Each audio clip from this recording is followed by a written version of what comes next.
Ito, subok ulit tayo kung may makikita tayo ngayong kabuti. Subok ulit.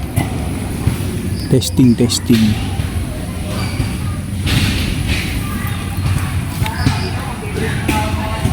Mukhang may nakauna na naman sa akin. May nakauna na naman. Naunahan na naman tayo mga idol. Wala na naman, 0. Ayun. Akala ko 0. Akala ko idol 0 na. Meron pala. Ayan o. Idol o. Yan. Uy, sariwa. Akala ko 0 na idol. Mga idol, akala ko na 0 na naman tayo. Hindi pala. Ayos. Ang galing. Ayan. Ito yung nakuha natin ngayon. Ito.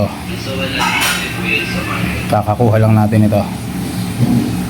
Ito namang isa, inakuha natin kamakalawa pero nag-iisa siya kaya nilagay ko siya sa rep. Ayan, fresh na fresh pa rin. Walang pagbabago. So, dalawa na sila. Sasamahan ko sila ng okra talong at saka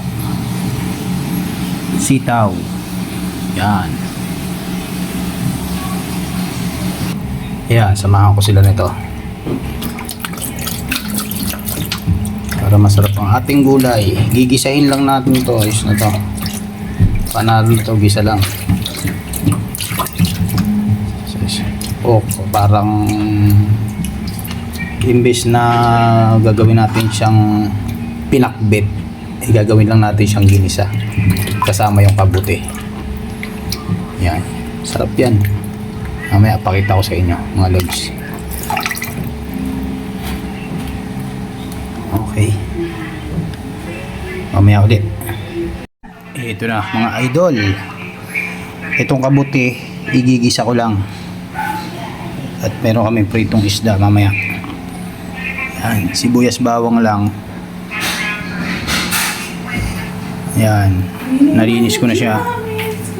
And then ihahalo ko siya dito sa mga gulay. Yan, igisa lang. Isa lang natin.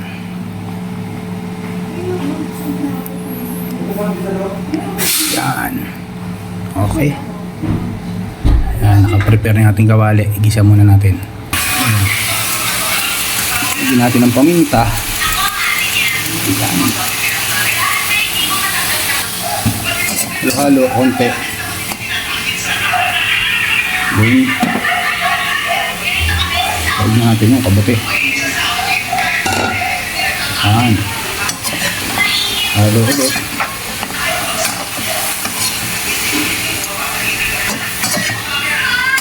Yan. Sos, sarap.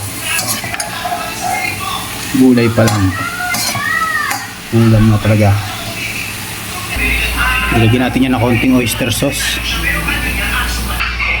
Then ilagyan natin ng half glass of water. Yan. Para hindi naman siya tuyot na tuyot. Gisado lang po yung gisado lang ha.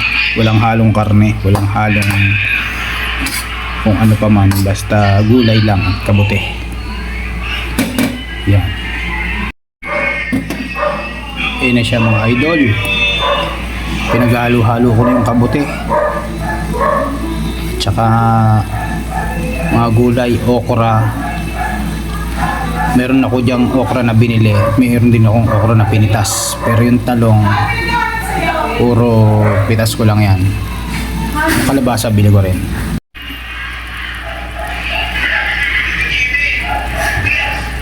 Meron kaunting sabaw yan para hindi naman para kumbaga sa din maluto ng lutong-luto yung kabuti at saka yung ibang gulay.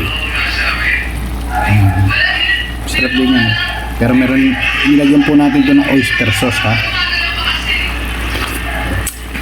Yun, sarap na. Yan na. Dagdagan natin konting asin, medyo kapos sa alat.